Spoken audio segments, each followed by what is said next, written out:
각종 주류 품평회를 휩쓸며 대한민국 최고의 술이라 인정받고 있는 농부의 술이 있다는데 어떤 술이길래 부자 농부를 탄생시킨 걸까? 오늘의 주인공을 찾아 충북 영동으로 향한 제작진. 영동은 신선이 내려와 논일던 곳이라는 이야기가 전해질 정도로 경치가 아름답고 깨끗한 자연 환경이 잘 보존되어 있는 지역인데 이 때문에 당도 높은 과일이 많이 생산되고 있어 과일의 고장이라 불리기도 한다. 이러한 영동에서 생산되고 있다는 농부의 술은 어떤 모습일까? 도착한 곳은 시골 마을에서는 쉽게 만나보기 힘든 세련된 공간이었는데 안녕하세요. 네, 안녕하세요. 저희 역전의 부자농부에서 나왔는데요. 네네. 여기 특별한 술로 부자된 농부에 찾아왔거든요. 네, 잘 오셨네요. 이게 바로 특별한 술입니다. 예상대로 영롱한 빛깔의 와인이 등장했다. 이게 왜 특별한 술이에요? 특별할 수밖에 없죠. 이거는 국내에서 육성한 청수라는 청포도로 우리나라 최초로 이제 상업화한 그런 와인입니다. 신의 물방울이라 불릴 정도로 환상적인 맛과 풍미를 선사한다는 와인. 그 중에서도 청수 화이트 와인을 생산하고 있다는데 와인을 통한 연매출이 어떻게 되세요? 포도 재배 및 와인을 통해 가지고 한 연 3억 정도 예상합니다. 농가 와이너리를 운영해 억대 매출을 올리고 있는 오늘의 주인공 이근용 부자농부를 만나보자. 영동은 국내 유일의 포도 와인 특구로 40여 곳의 농가형 와이너리를 보유한 지역인데 이근용 씨의 농장도 그중 하나다. 포도 농사는 어느 정도 짓고 계세요? 네, 저희는 1,500평 정도 농사를 짓고 있고요. 지금 보시고 있는 그 포도는 청수라는 품종의 그 청포도입니다. 1993년 농촌진흥청이 생식용으로 육성한 토종 청포도 품종이 바로 청수라고 하는데 청포도이고 이거를 재배 기술이랄까 이런 게 보편화되지 않고 또 수확기에 이 탄립이 많고 또 송이가 엉성해가지고 상품화하기가 좀 애매하고 또한 청포도이기 때문에 산도가 높아요. 그래서 좀 새콤한 맛이 다른 포도보다 강해가지고 선호도가 좀 떨어지는 것 같아요. 이러한 특징 때문에 농가에서 소득을 내기 힘들어 외면을 받았던 품종이라고. 청수는 원래 식용으로 개발을 했지만 양조용으로 화이트 와인을 만들었을 때 아주 맛있는 그런 포도가 되겠어요. 왜냐하면 알갱이가 작아서 그 탄닌 성분도 조금 많을 뿐더러 당도가 굉장히 다른 포도에 비해서 월등히 많다는 거죠. 상큼한 맛과 풍부한 시트러스 향은 어떤 포도보다 우수해 지금은 양조용으로 많이 사용되고 있다. 이근용 씨 농장에서 재배하고 있는 품종은 청수뿐만이 아니라는데 겉으로 보기에 청수와 비슷해 보이는 이 포도는 어떤 품종일까? 이 품종은 이제 청포랑이라는 품종인데요. 이게 재배할 때 초기에 신초가 나올 때 그게 굉장히 약해가지고 신초가 떨어진 현상이 많고 또 재배 속도가 세력이 너무 세가지고 감당하기가 좀 힘들어요. 그리고 또 좋은 점이라고 할 것 같으면은 이 향이 상당히 다양해가지고 그 와인의 기본 제일 1차적인 조건인 향은 상당히 좋은데 이제 그 피니시가 좀 약한 그런. 당도가 높은 데다 포도알이 잘 떨어지지 않고 착과량이 많아 주스용으로 사용되기도 한다고. 또다시 다른 하우스로 발걸음을 옮기는 부자농부. 이곳의 포도는 붉은 빛이 감도는데 여기 청포도는 좀 익었네요. 익은 게 아니고 나르세라는 저포도 품종입니다.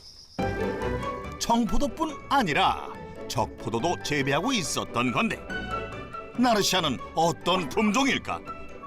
레드 와인용으로 좀 기대가 많이 돼가지고 재배를 하기 시작했는데 바디감이 좀 떨어지고 그 색깔이 연해가지고 레드 와인용으로는 조금 부족한 면이 있어가지고 우리는 지금 요 품종을 가지고 로제 와인으로 만들고 있습니다.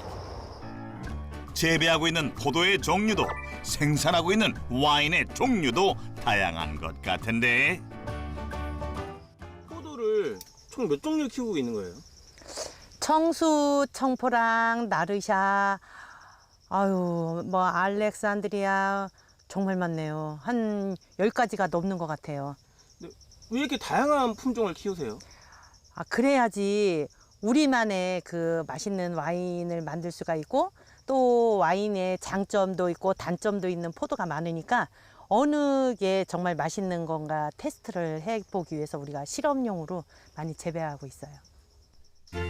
다양한 와인을 개발하고 품질을 유지하며 생산하기 위한 선택인 건데 여러 품종의 포도를 재배하기 위해서는 어떤 노력이 필요할까? 이게 품종이 다양하면 농사 짓는 게 힘드시지 않아요? 힘들죠. 그렇지만 생식용으로 이렇게 재배하는 게 있고 저희는 양조용으로 하기 때문에 그 재배 목적에 따라서 하는 게 중요하다고 생각해요. 부자농부의 성공 비법 첫 번째, 재배 목적을 분명히 하라. 양조를 목적으로 포도를 재배하고 있는 부자농부. 이 때문에 생식포도와 다른 방식으로 포도를 관리하고 있다는데 노지가 아닌 하우스 재배를 선택한 것도 같은 이유 때문이 아닐까? 노지 재배 같은 경우는 일단 시설비가 좀 적게 들고 또 작업할 때 그 외풍 바람을 맞으면서 하기 때문에 좀 덜 더위를 느껴요. 근데 하우스 재배 같은 경우는 폐쇄된 공간 안에서 하기 때문에 여름철에는 굉장히 높은 고온에서 일을 해야 되고 대신 하우스의 장점은 비를 가려주기 때문에 병해충 예방에 도움이 되고 또한 새의 공격에도 좀 어느 정도 방비가 됩니다. 각종 위해 요소로부터 보호하기 위해 시설 재배를 선택한 건데 그렇다면 생식용 포도 재배법과는 어떻게 다른 걸까? 생식용 같은 경우는 모양이 좋아야 되고 또 탐스럽게 좀 알이 굵고 큰 거를 선호하기 때문에 질소질 비료도 많이 사용하고 그런 점이 있는데 반대로 이제 양조용 같은 경우는 이제 좀 척박하게 좀 엉성하게 이런 포도가 좋습니다. 포도를 척박하게 키운다고요? 너무 척박하게 키우면 이게 포도에 안 좋은 거 아닌가요? 척박하다고 해서 포도 자체가 생육을 못할 정도는 아니고요. 그 대신 땅속 깊이 있는 미네랄을 충분히 흡수해가지고 농축된 그런 포도를 만들기 때문에 양조용으로 아주 좋습니다. 포도나무가 자랄 수 있는 여건은 조성하되 되도록이면 자연 그대로의 환경에서 자랄 수 있도록 내버려 두는 것인데 청수 키울 때는 아무것도 안 해도 되는 거예요? 아무것도 안 하는 건 아니고 그 전에 내가 여러 가지를 해봤는데 키토산도 뿌려보고 또 그 고가의 영양제도 사다가 뿌려보고 했는데 내가 원하는 그런 맛과 과실의 품질이 안 좋아지더라고요. 그래서 이제 기본적인 퇴비만 충실히 해주고 그렇게 하니까 좀 약간 더 척박한 듯하게 키우니까 훨씬 더 포도는 잘지만 와인의 질은 더 높아지는 것 같아요. 그래서 지금 그 기본에 충실하고 있습니다. 10여 년간 직접 재배한 포도를 와인으로 가공하고 그 속에서 터득한 부자 농부만의 노하우로 포도의 품질을 유지하고 있었다. 그런데 척박하게 키운다고 해도 풀 관리는 필요하지 않을까? 농장 곳곳에서 잡초들이 자라고 있는데 캘리포니아 선진지 견학을 간 적이 있어요. 그래서 제가 하도 거기 보니까 큰 넓은 포도밭에 풀이 허리까지 막 오는 포도밭이 막 전부인 거예요. 그래서 질문을 했죠. 풀을 다 왜 이렇게 기르냐고 질문을 하니까 그 사람이 막 웃으면서 그러는 거예요. 이 초생재배라고 해가지고 포도에 오히려 더 적수를 둬서 포도나무가 더 자생력 있게 커가면서 맛있는 포도가 자랄 수 있는 여건도 된다고, 그리고 역설적으로 말하길래 아, 그럴 수도 있겠구나 해서 저도 한번 따라 해보는 거예요. 과수 농가에서는 초생 재배를 도입하는 경우가 많은데 실제로 땅에 유기물을 보급할 수 있고 수분 보존에도 도움이 된다고. 드디어 시작된 수확 작업. 그런데 농부의 얼굴이 밝지 못하다. 지금 수확하시는 거예요? 아니요. 아우, 그냥 엊그저께 비가 엄청 많이 왔잖아요. 막 물이 잠기다 보니까 열과가 너무 심해서 지금 열과 제거하고 있어요. 유난히 길었던 올해 장마에 타격을 입은 건데 포도는 비가 많이 내리면 알이 터져버리거나 썩어버리는 경우가 많다고. 남은 포도를 지키기 위해 따내야 하는 것이다. 어디다 하소연할 데도 없고 마음이 막 찢어져요. 막 솔직히 이거 우리 1년 농사인데 이런 걸 가지고 와인을 또 담아봤자 좋은 와인도 나오지도 않고 그냥 속상할 뿐이에요. 오랜 시간 계속된 열과 제거 작업. 자세히 살펴보니 깨끗해 보이는 것도 다 따내버리는 것 같은데 괜찮은 포도 알도 있는데 이것도 그냥 버리시는 거예요? 네, 제일 처음에는 진짜 하나하나 아까워가지고 다 골라내고 담았거든요. 근데 와인이 맛이 없어요. 그래서 차라리 그냥 그렇게 해서 버리느니 이때 그냥 아깝지만 다 버리고 있는 거죠. 고품질 와인을 생산하기 위한 희생인 것이다. 열과 작업이 마무리되고 드디어 본격적인 수확 작업이 시작됐는데 다행히 탐스럽게 잘 익었다. 이거 포도는 언제 수확해요? 제일 먼저 수확하는 거는 우리 집에서 재배하는 것 중에서 청수가 8월 중순 정도로 제일 빠르고 그 다음에 청포랑 그 다음 한 9월 중순 정도 돼서 나르샤. 다양한 품종을 재배하다 보니 수확 시기도 제각각인데 그렇다면 양조를 위해서는 언제 수확하는 것이 가장 좋을까? 청수는 어떤 걸 수확해야 돼요? 아, 일단 딱 봤을 때 투명해야 돼요.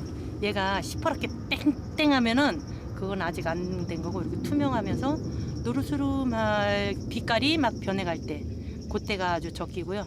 이런 걸로 와인을 담으면 굉장히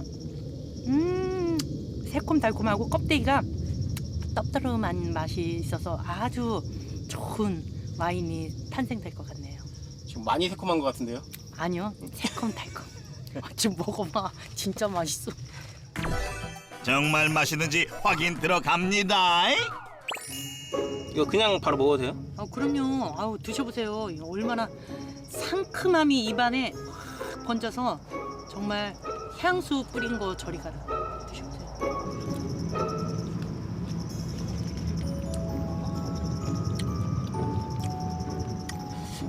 일반 적포도보다는 달기는 덜 단 것 같아요. 근데 새콤하고 약간 상큼함도 있어요. 요런 그 포도로 담은 와인을 그 생선 가득하고 회 같은 비린내 나는 걸 하고 먹으면 레몬 역할을 해서 아주 입안을 깔끔하게 해주는 그런 맛있는 와인이 탄생하는 겁니다. 아시겠죠? 오늘의 수확을 끝내고 부자농부의 농장에서는 모든 포도를 와인으로 가공한다는데 이렇게 수확한 청포도는 어떻게 하시나요? 예, 우리 때가 보유하고 있는 탱크가 2.5톤짜리인데 한 2톤 정도로 수확을 해가지고 바로 파쇄를 해서 탱크에 진입시킵니다. 와이너리로 들어가기 전 위생복으로 단단히 갈아입고 손도 꼼꼼하게 씻는 부자농부. 위생 절차가 좀 까다롭네요. 네, 그럴 겁니다. 우리 와이너리가 국내 농가 와이너리 중에서 최초로 해썹 인증을 받았어요. 그래서 외부인들이 출입할 때는 좀 까다로운 절차를 거쳐야지 들어올 수 있어요. 부자농부의 성공 비법 두 번째, 전문성과 신뢰를 확보하라. 맑고 깨끗한 물을 먹고 자라 믿을 수 있는 똑똑한 농산물 맑은청. 깨끗하니까 똑똑똑. 품질 좋고 안전한 농산물만을 선별합니다. 안전하니까 똑똑똑. 싱싱함을 그대로 담고 있는 제철인 농산물을 똑소리나게 구매해보세요. 신선하니까 똑똑똑. 청정 농산물 맑은청. 맛있으니까 똑똑똑. 똑똑한 농산물 똑소리나게 똑똑똑 맑은청. 2020년 3월 이근용 부자농부의 와이너리가 농가형 와이너리로는 국내에서 처음으로 해썹 인증을 받았다는데 해썹 인증을 받으신 이유가 있으세요? 예, 까다로운 점도 있고 또 비용이 많이 들어갑니다. 근데 또 불구하고 해썹을 인증을 받은 이유는 앞으로 이 추세도 우리 식품업계에서는 그 방향으로 가야 될 것 같은 느낌이 들고 고객들의 식품에 대한 안정과 신뢰도를 높이기 위해서 투자를 했습니다. 믿을 수 있는 위생적인 시설에서 포도가 와인으로 재탄생되고 있었는데 잘 으깬 포도 과육은 거대한 탱크로 옮겨져 발효 과정을 거치게 된다. 씨하고 껍질은 위에 있는데 포도 가즙은 다 어디 갔어요? 아, 요 밑에 이제 앉아 있어요. 요게 이제 요 과정이 침용 과정이라고 하는 겁니다. 침용 과정이요? 근데 그걸 왜 하시는 거예요? 아, 레드와인 같은 경우는 이 상태에서 효모만 접종하면은 바로 발효를 할 수 있어요. 와인을 만들 수 있어요. 그런데 화이트 와인 같은 경우는 요 즙만 활용해서 발효를 해야 되기 때문에 요 침용 과정을 거치는 겁니다. 사실 와인은 포도와 약간의 누룩만으로 발효 숙성 과정을 거쳐 만들어지는 술인데 화이트 와인은 레드 와인에 비해 조금 더 까다로운 관리가 필요하다고. 하지만 과즙의 당도가 와인의 도수를 결정하는 것은 동일하다. 과즙, 포도즙 당도 측정했는데요. 13.3브릭스인데 평소보다 조금 덜 나온 것 같아요. 평소에는 14, 5브릭스 정도 나오는데 올해는 좀 기상적인 문제 때문에 좀 적게 나온 것 같아요. 당도를 정확하게 확인한 뒤 포도가 잘 발효될 수 있도록 돕는 효모를 넣어주면 화이트 와인을 만들기 위한 준비 작업이 거의 마무리되는데 효모는 어떤 역할을 해요? 효모는 지금 이제 과즙에 있는 당분을 섭취해가지고 탄산가스와 알코올로 분해 작용을 하는 거예요. 그러니까 효모가 술을 만들어주는 거예요. 이 과정에서는 계속해서 탄산가스가 배출되고 발효가 일어나기 때문에 잘 저어주는 것이 좋다고. 화이트 와인 발효할 때 주의할 게 있나요? 아, 날마다 체크를 해가면서 이제 잘 저어주고 또 특히 이제 협소한 공간에서 발효가 되는 과정이 많기 때문에 탄산가스를 주의해야 되고 잘못하면 질식하는 경우가 많이 있습니다. 이러한 발효는 한 달 동안 천천히 진행되는데 1차 발효가 끝나면은 이제 그 와인이 거의 된 상태예요. 근데 그냥 그래도 먹기는 이제 거칠고 또 신맛이 또 강하게 하기 때문에 2차 발효 아니면 숙성이라고도 하는데 그 과정을 거치는 공정입니다. 숙성은 그럼 얼마나 해야 돼요? 요 화이트 와인 같은 경우는 이제 깔끔하고 신선한 맛이 느끼기 위해서 뭐 한 6개월 정도 숙성하면은 그 시음할 수 있습니다. 숙성을 얼마나 시키느냐에 따라 와인의 맛과 풍미가 크게 달라진다고 하는데 특히 화이트 와인을 숙성시킬 때는 온도 관리가 중요하다고. 와인은 몇 종류 정도 생산하시는 거예요? 레드 계열로 한 5종, 화이트 계열로 4종 정도, 그리고 또 일반 스파클링이나 또 로제 종류로 해서 12종류 정도 생산되고 총 생산량은 한 12톤 정도 됩니다. 스파클링 와인이나 브랜디 같은 트렌드를 반영한 다양한 시도들이 눈에 띄는데 고품질 와인을 생산하기 위해 끊임없이 연구하고 있는 것이다. 재배하는 포도 품종은 거의 화이트 계열이고 그거는 이제 100% 다 양조용으로 만들고 또 이제 일반 레드 와인 같은 경우는 캠벨 포도를 매입해서 활용을 해요. 근데 이제 그게 거의 2억 6천 정도 연소득이 예상됩니다. 다양한 양조용 포도를 직접 재배하고 와이너리를 운영해 연간 2억 6천만 원가량의 소득을 올리고 있었다. 그렇다면 이근용 씨 부부가 청포도 농사를 지어 역전의 부자 농부가 된 계기는 무엇일까? 직장생활을 하다 보니까 어느 정도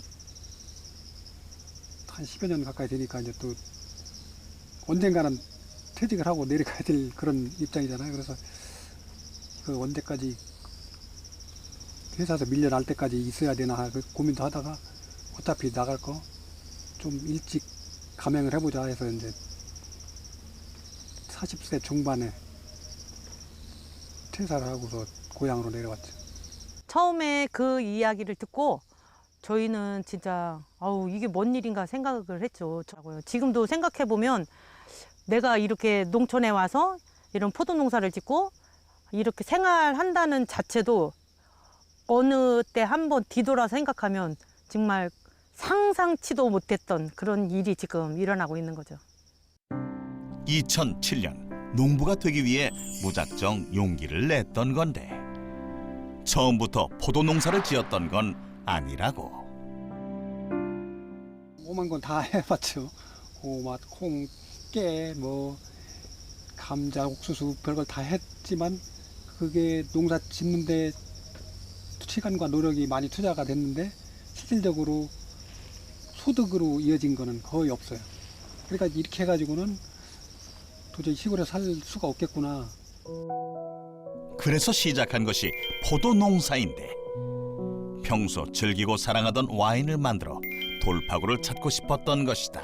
캠벨 포도를 가지고 와인을 만들었을 때 이게 이 맛이 진짜 이 포도의 특성인지 잘 만들어진 건지 그런 판단조차도 이제 안 섰을 때고, 그래서 와인 그를 관리가 잘못돼 가지고 식초가 돼 버리고 또 후발효가 일어나서 병이 배놓은 와인이 터지는 그런 문제가 많이 발생하고 그런 어려움이 많이 있었습니다. 그래서 부부는 지금까지도 학생으로 살아가며 공부하고 온 가족이 소믈리에 자격을 취득해 전문성을 키워나갔다. 그래서 준비한 질문, 부자 농부에게 물어보자. 포도 농사에 도전하고 싶어하는 사람들에게 조언할 게 있다면 어떤 게 있을까요? 하지 말라고 말리고 싶어요. 말리고 싶다고요? 보기에는 멋있어 보이고 뭐 아주 근사해 보이지만 속으로 들어가면 정말 쉬운 건 하나도 없다고 장난이 아니에요. 그래도 고생을 다 안고 들어오고 싶다면 어떤 고객에게 내가 생가로 예쁘게 해서 팔 것인지 아니면 이 가공을 해서 어떤 고객한테 내가 이 상품을 팔 것인지 그런 거를 목적 의식을 확실하게 하고 가지고 들어오시면 성공할 겁니다. 귀농전 장목에 대해 충분히 공부하고 분명한 목적 의식을 가져라. 다음 날 다시 찾은 부자 농부의 농장. 오늘은 아내 이성옥 씨가 농장에 나가는 대신 와인 용품들로 채워진 공간에서 무언가를 준비하고 있었는데 어떤 작업을 하려는 걸까? 여기는 무슨 공간이에요? 여기는 이제 동호회 같은 사람들이 와서 편하게 와인 테이스팅도 하고 체험도 할 수 있는 공간이에요. 부자 농부의 성공 비법 세 번째, 가치를 전파하라. 부자 농부의 와이너리에서는 1년 내내 체험이 진행된다는데 남녀노소 누구나 취향에 맞는 체험을 선택할 수 있다. 네, 우리 농장에서는 포도를 수확해서 와인 만드는 체험하고 그다음에 시원한 와인에 발을 담그는 와인 조교, 그리고 뱅쇼 만들기, 샹그리아 만들기 등 여러 가지 체험을 즐기실 수 있습니다. 뿐만 아니라 와인 매너까지 배울 수 있다는데 온 가족이 와인 소믈리에다 보니 전문적인 체험 진행이 가능하다고. 와인을 맛있게 만들었는데 저희가 판로가 전혀 없어서 이 와인을 어떻게 팔까라는 고민을 하던 차에 제가 잘할 수 있는 사람들을 만나는 일을 해야겠다 해가지고 시나리오를 한번 체험을 생각해내게 됐어요. 그래서 일단 있는 게 포도니까 포도를 가지고 사람들과 함께 한번 와인을 만들어 보는 체험을 시작하고 뱅쇼도 생각해보고 그러다 보니까 직거래가 자연스럽게 이루어졌어요. 그래서 그 도시민들을 우리 농촌으로 초대하는 방법은 체험뿐이 없겠구나 생각해서 체험을 처음으로 와이너리에서 시작하게 됐습니다. 뿐만 아니라 한국 와인에 대한 자부심으로 해외 박람회와 국내 행사에도 적극적으로 참여해 우리 와인을 알리고 있다는데 한국의 색을 더해 좋은 반응을 얻고 있다. 체험을 통한 연매출이 어떻게 되세요? 이제 조금 늘어서 정말 아주 극에 달했었는데 작년 같은 경우에는 한 4천 정도 저희가 소득을 올렸습니다. 직접 재배한 포도로 다양한 와인을 생산하고 체험으로 추가 매출을 확보해 연매출 3억 원을 달성하고 있었다. 한국 화이트 와인의 선구자가 된 부자농부 부부. 오늘도 더 맛있는 와인을 위해 땀 흘리는데 세상에 공짜란 없는 것 같아요. 땅에게 내가 노력하고 열심히 일한 만큼 나에게 보답을 주는 게 이치인 것 같습니다. 나는 그래서 농부라서 행복합니다. 이근영 부자농부의 성공 비법. 첫 번째, 재배 목적을 분명히 하라. 두 번째, 전문성과 신뢰를 확보하라. 세 번째, 가치를 전파하라. 직접 재배한 청포도로 와인을 생산해 연매출 3억 원을 달성한 이근영 부자농부의 성공 비법 확인 완료. 어떤 바람에도 흔들리지 않는 뿌리 깊은 나무처럼 우리나라 토종 와인을 세계적인 와인으로 키워나가고 있는 이근영 부자농부 부부. 그들의 이유 있는 자부심과 도전에 응원의 박수를 보냅니다.